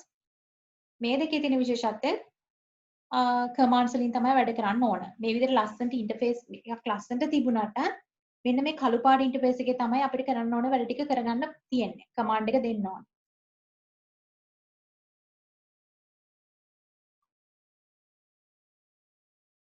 ඊළඟ එක තව එකක් තියෙනවා මෙතනදි කියන්නේ ගෙවන්න ඕන ලයිසන්ස් වලට ගෙවන්න ඕන software එකක් Mac operating system. ඒකට බලන්න ඒක ගොඩක්ම ලස්සනට තියෙනවා. අර Linux එකත් එක්ක ගත්තාම ගොඩක්ම මේක ලස්සනට තියෙනවා Mac operating system එක. ඒක සල්ලි ගෙවලා ගන්න ඕන එකක්. ඊට පස්සේ Unix කියලා එකක් තියෙනවා. මෙන්න මේකේ විශේෂත්වය මේකේ තියෙන්නේ command line ම තමයි. හැබැයි මේක සල්ලි ගෙවලා ගන්න ඕන. කළු පාටට මේ විදිහට command line එක තිබ්බට එතන විශේෂත්වයක් තියෙන එක සල්ලි ගෙවලා ඕනේ ගන්න. එතකොට ලයිසන්ස් සල්ලි ගෙවලා මේක ඩවුන්ලෝඩ් කරගන්න ඕනේ. ඒ අතරට තව දෙකක් එකතු වුණා. Mac operating system එකයි Unix කියන එකයි. ඊළඟට මෙහෙයුම් පද්ධතියක් මගින් මොනවද වෙන කාර්යයන් ටික කියලා තමයි දැන් ඔන්න කතා කරන්න හදන්නේ. මෙහෙයුම් පද්ධතියක් ගත්තාම ඒකෙන් ප්‍රධාන වශයෙන් මතක කළමනාකරණය, memory management කියන දේ වෙනවා. ඒ කියන්නේ විවිධ කාර්යයන් සඳහා අවශ්‍ය මතකය වෙන් කර දීම. ඒක යටතේ ලියන්න memory management මතක කළමනාකරණය කියලා සිංහල මීඩියම් කට්ටිය ලියන්න. මෙහෙයුම් පද්ධතියක් වන මගින් වන කාර්යයන් කියලා ටොපික් එක දාගන්න. මතක කළමනාකරණය කියලා ලියන්න, memory management කියලා ලියන්න. විවිධ කාර්යයන් සඳහා අවශ්‍ය මතකය වෙන් කර දීම. විවිධ කාර්යයන් සඳහා අවශ්‍ය මතකය වෙන් කර දීම. Make sure that enough memory is allocated for each process. Make sure that enough memory is allocated for each process.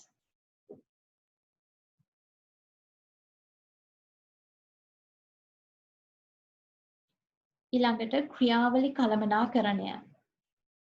Process management. ක්‍රියාවලි කළමනාකරණය. Process management.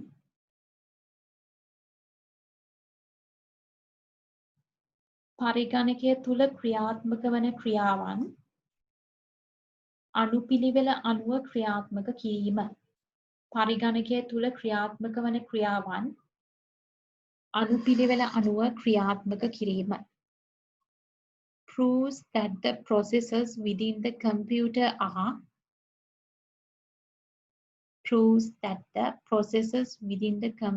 are performed in certain order.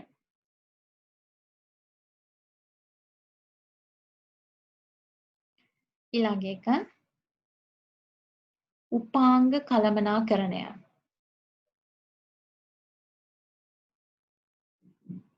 පරිගණකයට සවිකරණ හා එහි පවතින උපාංග ක්‍රියාත්මක කිරීම කළමනාකරණය. පරිගණකයට සවිකරණ හා එහි පවතින උපාංග ක්‍රියාත්මක කිරීම කළමනාකරණය.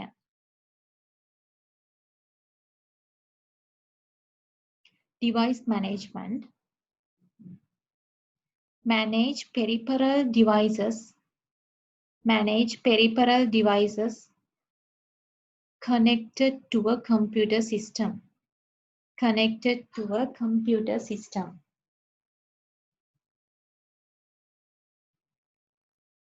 හරි මේක ලියා ගන්න බැරි වෙච්ච කට්ටිය කවුරු හරි ඉන්නවද?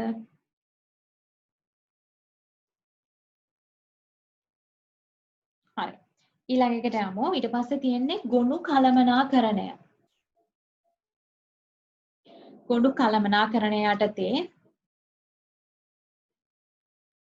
ගොනු කියලා කියන්නේ මොනවද? ගොනු කියලා කියන්නේ ප්‍රධාන වශයෙන්ම දැන් අපේ කම්පියුටර් එකේ අපි ෆෝල්ඩර්ස් හදනවානේ. අන්න ඒක තමයි මේකේ ප්‍රධානව කතා කරන්නේ. ගොනු කළමනාකරණය කියන්නේ අර අපි හදන විවිධ ඩොකියුමන්ට් අපිට Word ඩොකියුමන්ට් එකක්, Excel ඩොකියුමන්ට් එකක්, ඒ වගේ හදන ඒවා නම් කිරීම, ක්‍රමානුකූලව තියාගන්න එක, පාවිච්චි කරන එක, ආරක්ෂා කරන එක, ඒ වගේ දේවල් තමයි මේකෙදි කළමනාකරණය ගොනු කළමනාකරණය යටතට ගන්න පුළුවන්. තියාගන්න ගොනු කළමනාකරණය, ෆයිල් මැනේජ්මන්ට්,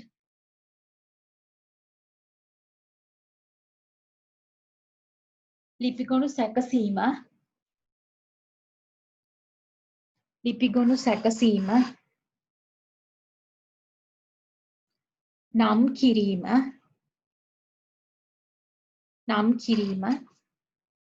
ක්‍රමානුකූලව තබා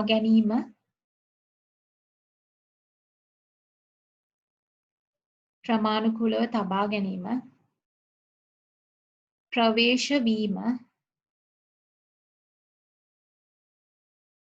භාවිතය ආරක්ෂා කිරීම. ඉංග්‍රීසි මීඩියම් කට්ටිය ෆයිල් මැනේජ්මන්ට් යටතේ ලියාගන්න making, deleting, arranging, renaming, changing the storage location, creating backups of this file and folders. ඊළඟ එක ආරක්ෂණ කළමනාකරණය. ආරක්ෂණ කළමනාකරණය කියන්නේ පරිගණක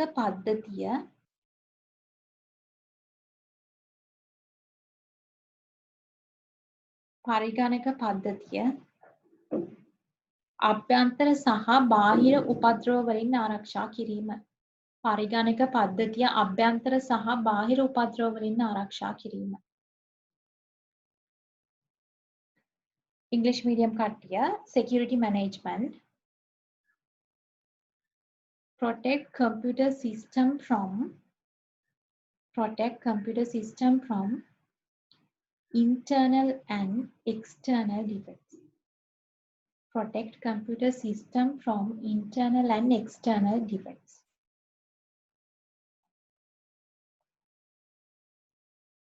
ඊළඟට තියෙනවා පරිගණක ජාල කළමනාකරණය.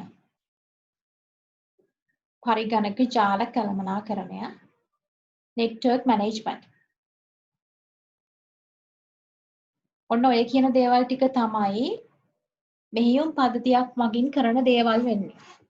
මතක කළමනාකරණය, memory management, ක්‍රියාවලි කළමනාකරණය, process management, උපාංග කළමනාකරණය, device management, ගොනු කළමනාකරණය, file management, ආරක්ෂණ කළමනාකරණය, security management, පරිගණක ජාල කළමනාකරණය, network management. හරි. ඊට පස්සේ අපි බලමු ලියාගන්න බැරි වෙච්ච කට්ටිය ඉන්නවා නම් කියන්න. පරිගණක අතුරු මුහුණක්. කම්පියුටර් ඉන්ටර්ෆේස් කියලා කියන්නේ. එන්නේ ඒව ගැන තමයි දැන් කතා කරන්න යන්නේ. ප්‍රධාන වශයෙන් පරිගණකයක් ගත්තාම ඉන්ටර්ෆේස් වලට දෙකක් තියෙනවා. එකක් තමයි command line interface එකයි graphical user interface එකයි. ඔන්න බලන්න මේ මෙතන මම දෙකම දාලා තියෙනවා. command line interface කියලා කියන්නේ මෙන්න මේ විදිහට කළු පාට මේ background එකේ මේ විදිහ අකුරු සුදු වෙන්න පුළුවන් මේ වගේ මෙතන තියෙන්නේ green color එකක් වගේ ඒ වගේ පාටක් වෙන්න පුළුවන්. ඉන්නේ එහෙම තියෙනවා නම් එතන තියෙන command line interface එකක් කියලා තමයි කියන්නේ. මෙන්න මේ වගේ ලස්සනට icons තියෙන ලස්සන backgrounds තියෙන ඒවා තියෙනවා නම් ඒකට කියන්නේ graphical user interface. එතකොට computer interface කියලා ඉංග්‍රීසි medium කට්ටිය ලියා ගන්න. පරිගණක අතුරු මුහුණත් කියලා සිංහල medium කට්ටිය ලියා ගන්න. එක විධාන පේලි අතුරු මුහුණත් command line interfaces. දෙක චිත්‍රක පරිශීලක අතුරු මුහුණත් graphical user interfaces. චිත්‍රක පරිශීලක අතුරු මුහුණත්.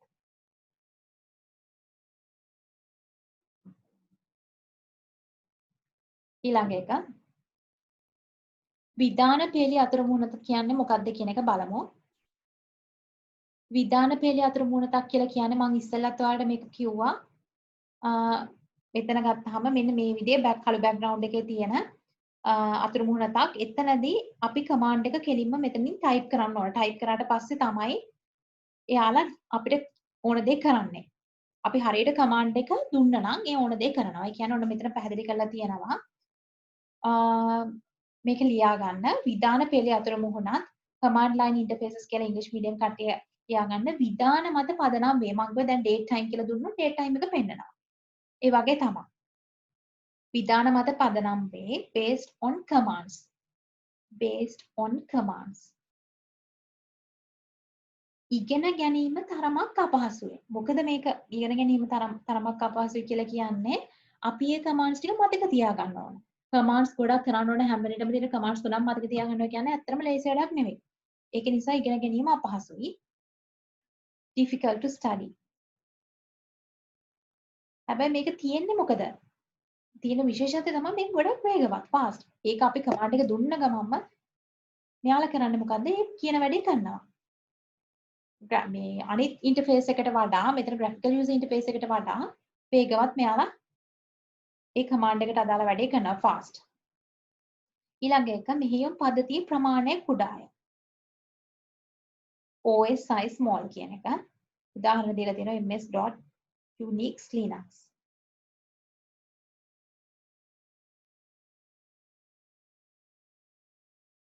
හරි. ඊළඟට තියෙන්නේ දෙක චිත්‍රක පරිශීලක අතුරු මුහුණක්.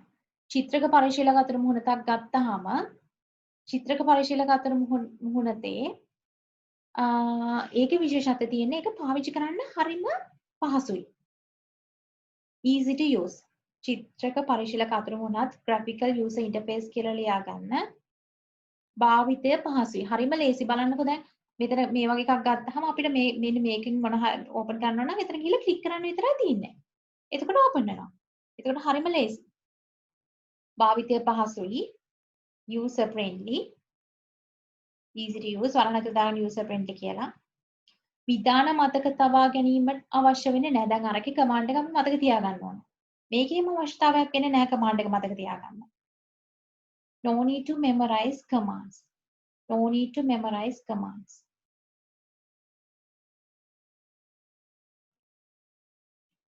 ඊළඟ එක කවුළු Windows icons කියන එක menus කියන එක දක්වන pointers කියන එක ආදිය දකින්න පුළුවන්. මේකේ විශේෂත්වය කවුළු icon menu දක්වන pointers දකින්න පුළුවන්. Can see windows icons menus pointers.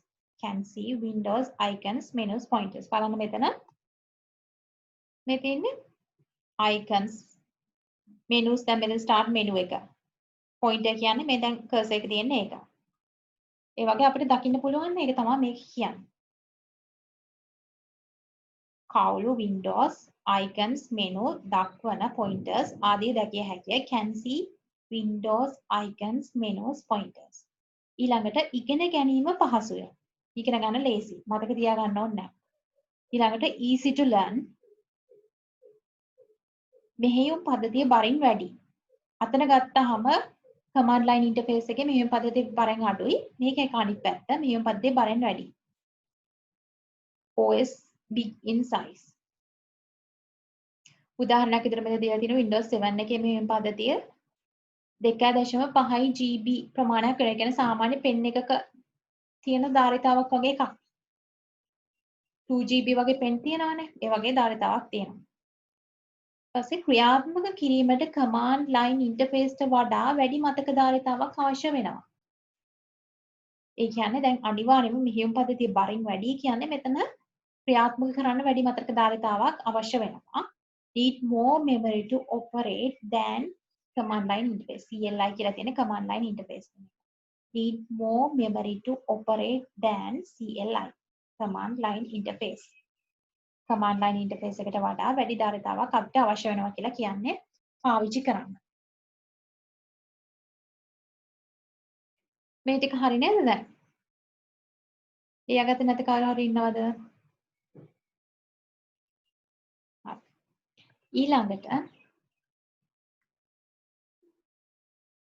ඊළඟට තව ටොපික් එකක් දාගන්න. තැටි සුපරීක්ෂණය කියලා. තැටි සුපරීක්ෂණය.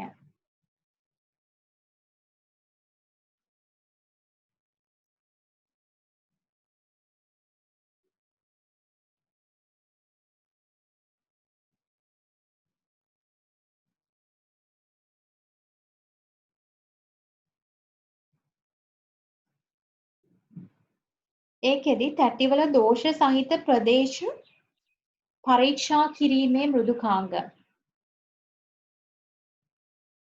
තැටි සුපරීක්ෂණය යටතේ ප්‍රධාන වශයෙන් ගණන්නේ තැටිවල දෝෂ සහිත ප්‍රදේශ මොනවාද තැටියක් ගත්තාම දැන් හાર્ඩ් ඩිස්ක් එකක් කියලා කියනකො. හાર્ඩ් ඩිස්ක් එකක් ගත්තාම ඒකේ මොන තැන්වලද ප්‍රශ්න තියෙන්නේ. ප්‍රශ්න තියෙන එක මොකක්ද කියලා බලලා ඒක හොයාගන්න පාවිච්චි කරන්න මෙන්න මේ මෘදුකාංග තමයි තැටි සුපරීක්ෂණයට පාවිච්චි කරන්නේ. To check errors in hard drive. To check errors in hard drive. ඊළඟට තැටි ප්‍රතිභාගීකරණය. තැටි ප්‍රතිභාගීකරණය.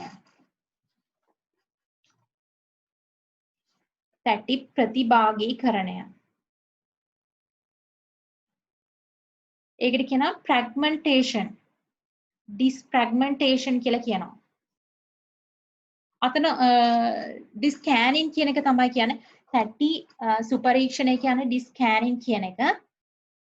මෙතන තැටි ප්‍රතිභාගීකරණය කියලා කියන්නේ disfragmentation කියන එක. ඉංග්‍රීසි මීඩියම් කට්ටිය ලියා ගන්න disfragmentation කියන එක ප්‍රතිභාගීකරණය කියන එකට තැටි සුපරීක්ෂණය කියන එකට scanning කියන එක. තැටි සුපරීක්ෂණය යටතේ ලියා ගන්න තැටි වල දෝෂ සහිත ප්‍රදේශ පරීක්ෂා කිරීමේ මෘදුකාංග කියලා. scanning කියලා ඉංග්‍රීසි මීඩියම් කට්ටිය ලියා ගන්න to check the errors in hard drive. එහෙම නැත්නම් disk වල disk කියන එක. තැටි ප්‍රතිභාගීකරණය කියන්නේ මොකක්ද? තැටියේ නිදහස්ව පවතින කුඩා ප්‍රදේශ එක්කලා විශාල නිදහස් ප්‍රදේශයක් ඇති කරන. ඒ කියන්නේ දැන් ඔයාලා හිතන්න ඔයාලගේ කම්පියුටර් එකේ ඔන්න ඉඩ නැහැ. ඩිස්ක් එකේ ඉඩ නැහැ. ඩිස්ක් එක හાર્ඩ් ඩිස්ක් එක ඉඩ නැහැ කියලා පෙන්නනවා. හැබැයි ඉඩ නැහැ කියලා පෙන්නුවට ඇත්තටම ඉඩ චුට්ටක් තියෙනවා තව. ඊට වඩා ටිකක් තියෙනවා. ඔයාලා ඒකට කරන්න තියෙන්නේ ෆ්‍රැග්මන්ට් කරන්න ඕනේ. ඒ කියන්නේ තැටියේ නිදහස්ව පවතින කුඩා ප්‍රදේශ එකතු කර විශාල නිදහස් ප්‍රදේශයක් හදන්න එක තමයි මේ ෆ්‍රැග්මන්ට් කරනවා කියලා කියන්නේ. එතකොට අර තව ටිකක් ඉඩක් අපිට හම්බ වෙනවා. අර තිබ්බට වඩා ටිකක් තව ඉඩ ප්‍රමාණය වැඩි කරගන්න පුළුවන්. ඒක තමයි මේකෙදි කරන්නේ. ඒකට තැටි ප්‍රතිභාගීකරණය කියන එක යටතේ ලියා ගන්න තැටියේ නිදහස්ව පවතින කුඩා ප්‍රදේශ එක්කර විශාල නිදහස් ප්‍රදේශයක් සෑදීමෙන් තැටිය සංවිධානය කිරීම. තැටියේ නිදහස්ව පවතින කුඩා ප්‍රදේශයක් එක්කර විශාල නිදහස් ප්‍රදේශයක් සෑදීමෙන් තැටිය සංවිධානය කිරීම.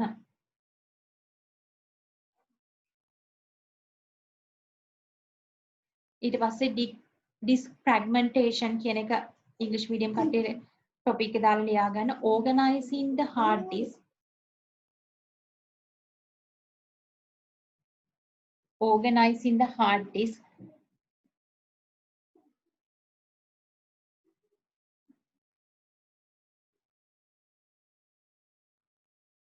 Rearranging clusters of small spaces together and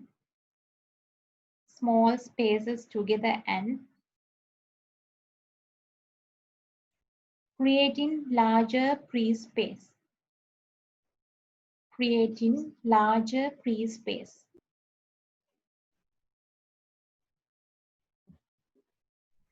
This increase the efficiency of hard disk. This increase efficiency of hard disk. hard disk එකේ කාර්යක්ෂමතාවය මේක වැඩි කරනවා. අපි මොකද මෙහෙම කරන්නේ? තියෙන ඉඩ ප්‍රමාණය වැඩි කරගන්න වගේම hard disk එකේ කාර්යක්ෂමතාවය වැඩි කරගන්න. ඒ ටික ලියලා ඉවරයිද?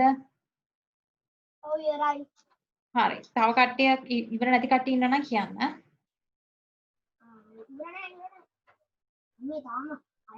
ඊළඟට disk partitioning පංගු බෙදීම කියලා කියන්නේ disk partitioning කියන එක. මේකෙදි වෙන්නේ දෘඩ තැටියක් ගත්තාම hard disk එක දෘඩ තැටිය කියන්නේ hard disk කියන එක අවශ්‍ය පරිදි තාර්කිකව කොටස් වලට බෙදනවා. ඒ කියන්නේ චූටි චූටි පොඩි පොඩි කොටස් වලට බෙදනවා කියන එකට තමයි මේ partition කරනවා කියලා කියන්නේ. ඒ කියන්නේ ඔයාලා දන්නවා ඔයාලා කම්පියුටර් එක ගත්තාම C drive එක තියෙනවා D drive එක තියෙනවා. ඒ වගේ එක එක drives වලට බෙදනවා. බෙදන එකට තමයි මේ disk partition කරනවා කියලා කියන්නේ. මේකේ topic එක දාන්න පංගු බෙදීම කියලා දාලා English medium කට්ටිය disk partitioning කියලා ලියන්න. දෘඩ තැටියක් අවශ්‍ය පරිදි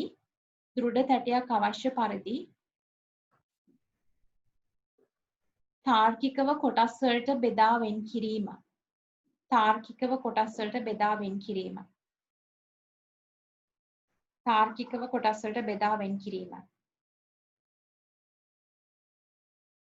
දෘඩ තැටිය පංගු බෙදීම ලෙසින් හැඳින්වේ.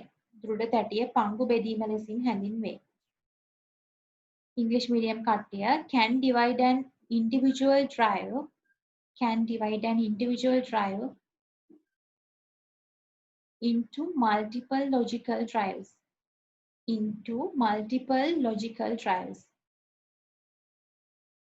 Can divide an individual drive into multiple logical drives. මේ පල්ලෙහා දාලා තියෙනවා hard disk එකේ දාලා තියෙන මේ පොඩි පොඩි කොටස් වලට මේ බෙදලා තියෙනවා. ඒක තමයි මේ පංගු බෙදීම කියලා කියන්නේ. ඊළඟට තියෙනවා disk formatting. බලන්න මේ formatting කියන්නේ මොකක්ද කියලා. ආකෘතිකරණය කියලා topic එක දාගන්න disk formatting කියලා ලියා ගන්න English medium කට්ටිය. දත්ත ඇතුළත් කළ හැකි දෘඩ තැටිය හැඩසව් ගැන්වීම ආකෘතිකරණය නම් වෙනවා. හැබැයි අර ඔක්කොම කරාට වැඩක් නැහැ. මෙන්න මේ format disk එක format කරන්නේ නැත්නම් අපිට කිසිම දෙයක් දාන්න බෑ. කිසිම එකක් ඇතුල් කරන්න බෑ. දත්ත ඇතුළත් කරන්න පුළුවන් වෙන්නේ මේ format කරාට පස්සේ. දත්ත ඇතුළත් කළ හැකි පරිදි දෘඩ තැටිය හැඩසව් ගැන්වීම.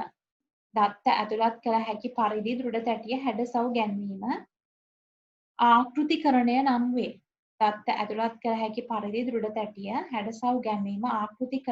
වේ. Formatting is the process of preparing a data storage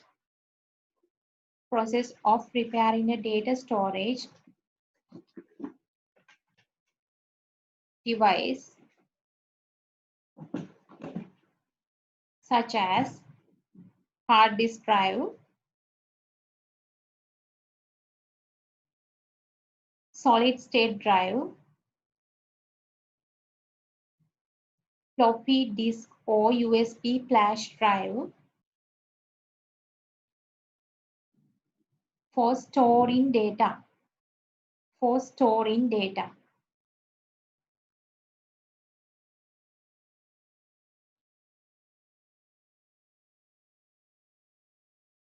Sinhala කට්ටිය ලියා ගන්න.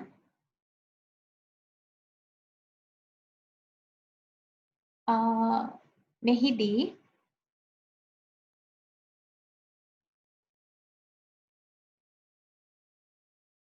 pen drive කියන්නේ මොනවාද?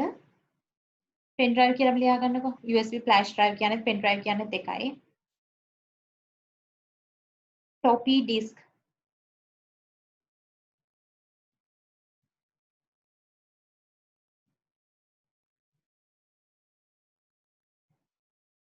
දෘඩ තැටි hard drive දෘඩ තැටි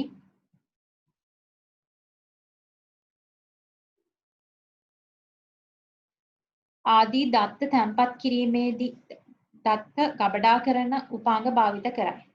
මෙය දත්ත තැන්පත් ගබඩා කරන උපාංග භාවිත කරයි. ආදී දත්ත ගබඩා කරන උපාංග භාවිත කරයි. මේක කරන්නේ මොනවයිද? ඒ වගේ දත්ත ගබඩා කරන උපාංග වල තමයි මේ ඒක කරන්නේ. ස්පෝමැටින් කියන එක වෙන්නේ මෙන්න මේ උපාංග වල. කියන එක තමයි ඒ කිව්වේ. ඒ ටික ඔයාලා ලියාගත්ත නේද? නැති කට්ටිය කවුරු හරි ඉන්නවද?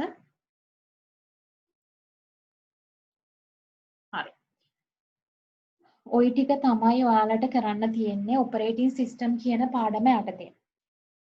හරි දැන් ඔයාලා කට්ටිය පොඩ්ඩක් මේ අන්මියුට් කරගන්නකෝ. මට කතා කරන්න ඕනේ පොඩ්ඩක් ඔයාලට.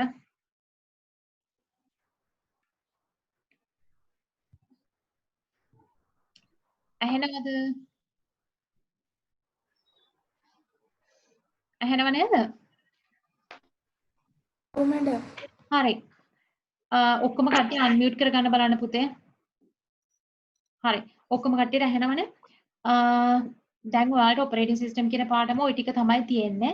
දැන් මේ මීට අමතරව මේකේ නෝට් එක ඔයාලා හදාගෙන දැන් පොතේ හරියට පැහැදිලිව ලියන්න නැත්නම් හරියට නෝට් එක හදාගෙන අච්චු පොත බලන්න. මීට අදාළ ඔක්කොම ටික අච්චු පොතේ පැහැදිලිවම තියෙනවා. මම කෙටි කරලා ඔයාලට අත්‍යවශ්‍යම කොටස් ටික අරගෙන දාලා තියෙන්නේ. ඊට පස්සේ පාස් පේපර් පොතේ ඔපරේටින් සිස්ටම් වලට අදාළ පාස් පේපර්ස් පොත ඔයාලා අරගෙනද තියෙන්නේ? අරගෙන නැත්නම් පුළුවන් නම් අරගන්න බලන්න. පාස් පේපර්ස් පොත්වලට අදාළ එහෙම නැත්නම් ආයෙ ලක්කලා කවුරු හරි ඉන්නවා නම් ඉල්ල ගන්න බලන්න. අදාළ ඔපරේටින් සිස්ටම් වලට අදාළ ප්‍රශ්න ටික ඔයාලට දැන් කරන්න පුළුවන්. පොතෙන් උත්තර බලාගෙන හරි කරන්න මුලින්.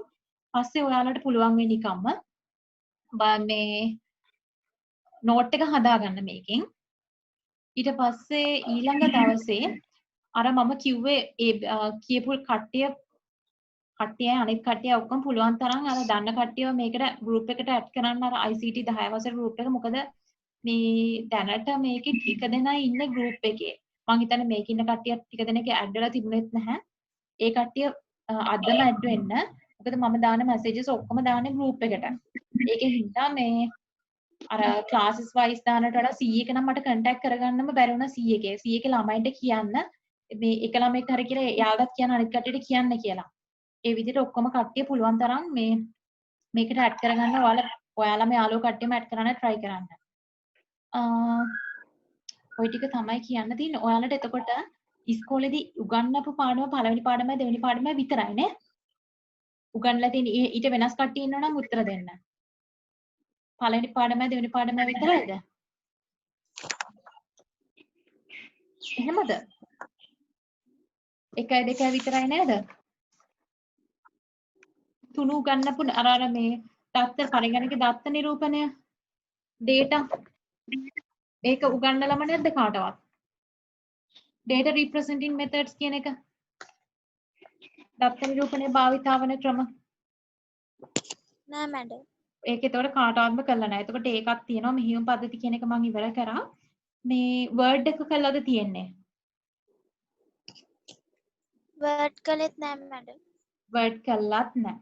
එතකොට තාර්කික දාර කියන එක ගේට්ස් කියන එක ඒක ඔයාලා මීට කලින් කොහෙන් හරි ඉගෙනගෙන තියෙනවද? ඒ කියන්නේ පොඩි කාලේ ක්ලාසස් වල කරාද? ගේට්ස් කියන එක තාර්කික දාර or gate and gate logic gates ද මැඩම්? අන්න හරි ලොජික් ගේට්ස් ඔයාලට කරලා තියෙනවද? දැන් ක්ලාස් එකෙන් නම් ඉගෙන ගන්න. ක්ලාස් එකෙන් ඉගෙන ගත්තා නේ. හරි. හරි මම එහෙනම් ඒ ටික ඔයාලට ඔක්කොම කරන්නම්. කොටස් විදියට කරන්න වෙන්නේ. ඔයාලගේ පැත්තෙන් ඔයාලා අර ටික කරලා නෝට් එක හදාගන්න. ඊළඟ දවසෙත් දැන් ඊළඟටත් ආයේ බ්‍රහස්පතින්දා වෙයි මං හිතන්නේ. දැනට නම් මේ සතිප්ප කොහෙද විතරයි ටයිම් ටේබල් එක දීලා තියෙන්නේ. මං හිතන විදිහට වෙනස් වෙයිද දන්නෙත් නැහැ. අනිවාර්යෙන් ඔයාලා කට්ටිය මේ ඊළඟ දවසෙත් මේකට ඉන්න.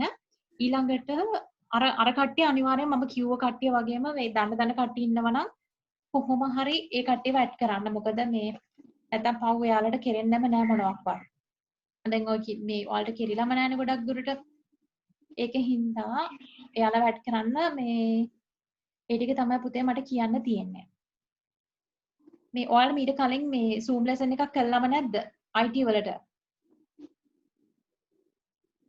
නෑනේ. නෑ කළානේ.